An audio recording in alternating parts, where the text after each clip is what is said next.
Subscribe करें हमारे YouTube channel साधना gold को और पाएं वीडियो सबसे पहले। और हाँ, बेल आइकन दबाना ना भूलें। मात, पिता, गुरु और प्रभु। प्रभु माने भगवान ने जो जो शास्त्रों में कहा है वो। भगवान अब बिहारी जी आके तुमसे मुंह से थोड़ी ना बोलेंगे ऐसा करो, पर बिहारी जी ने गीता जी में क्या कहा है, बिहारी जी ने भागवत में क्या कहा है, बिहारी जी ने रामायण में क्या कहा है, ये सब बिहारी जी की तो वाणी है और क्या है।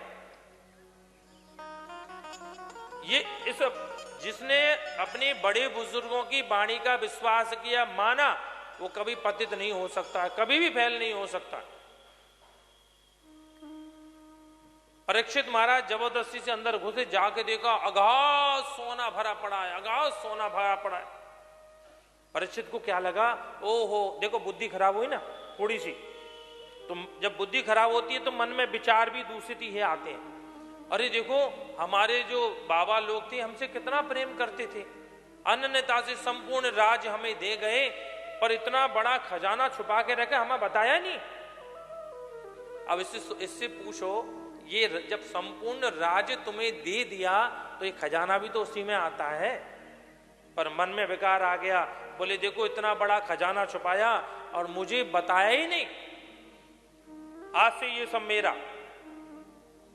महाराज उस खजाने में से एक चमकता हुआ मुकुट उठाया और उसको पहन लिया। यही मुकुट जरासंध का मुकुट था।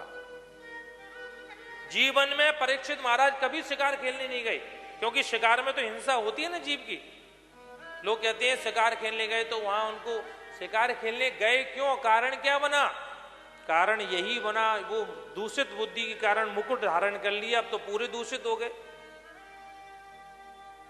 जैसा करोगे संग वैसा चढ़ेगा रंग। और दुरात्मा व्यक्ति की वस्तु भी, इसलिए तो कहते हैं जैसा खाओगे अन्न, अन्न भी किसी शुद्ध सात्विक व्यक्ति का होना चाहिए, धर्मात्मा का होना चाहिए। राजेश महाराज किसी दूसरे को, गरीब को सता के ला करके 2 नंबर के पैसे को 1 नंबर कराए, वो संत की, महात्मा की, ब्राह्मण की बुद्धि भी खराब करता है। वो धन भजन नहीं होने देता।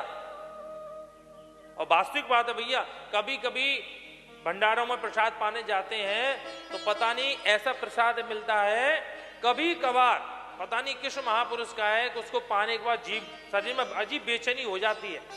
इसका मतलब उसका दूषित अन्न था। उसी मुकुट के प्रभाव से परीक्षित शिकार खेलने चल पड़े। आज रास्ते में क्या देखा, रास्ते में एक बूढ़ी जर्जर कई जगह से महाराज लड़खड़ाती एक गाय, 3 पैर जिसके टूटे हैं, मात्र 1 पैर पर चल रहा है, बूढ़ा सा काला सा जर्जर एक बैल, भयंकर वृषभ काया, मुष्टंड, काला एकदम, हाथ में दंड लेकर के एक काला व्यक्ति इनको मार रहा है, दोनों को, गाय को और बैल को। परीक्षित ने कहा मेरे राज्य में गौ ब्राह्मण को सताने वाला ये है कौन, मैं ऐसे जीवित नहीं छोड़ूंगा, ए अपना परिचय दे, कौन है।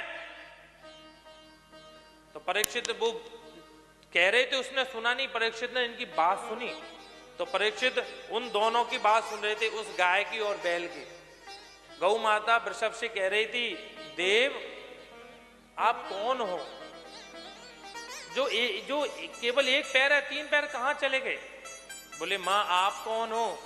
बोले मेरा तो क्या बताएं, जब से गोविंद गए हैं तब से मेरे ऊपर इतना अन्याय हो रहा है, इतना अत्याचार हो रहा है, मैं तो सहन करते करते अब शक्ति क्षीण हो गई मेरी। तो वृषभ ने कहा, बोली सहनशील करने की शक्ति तो केवल मात्र पृथ्वी में होती है और किसी में नहीं होती है।